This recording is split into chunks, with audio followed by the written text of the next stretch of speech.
रामकृष्णारी. आता श्रावण चालू आहे. दर सोमवारी बरेच जण 108 बेलाचं पान वाहत असणार महादेवाच्या पिंडीवर. कोणी घरातच वाहत असणार. 108 तर मंदिरात एकदम व्हायला नाही मिळणार. जर तुम्ही घरात वाहत असणार 108 पान, तर हे असं बेलपत्र जमा होतं.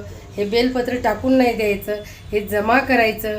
याला चांगलं स्वच्छ तुम्ही धुवून, असं बी धुवूनच चढवतात, पण धुवून आणि याला सुकवून याची पावडर बनवून ठेवायची.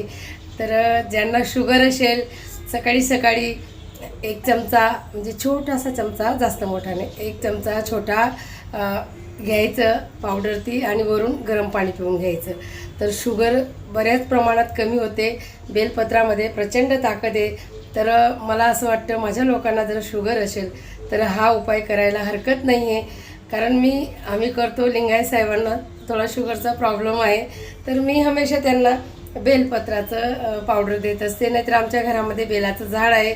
रोज त्यांना मी सकाळी 1 बेलपत्र खायला सांगते आणि वरून गरम पाणी प्यायला सांगते. तर मला तुमची पण काळजी आहे.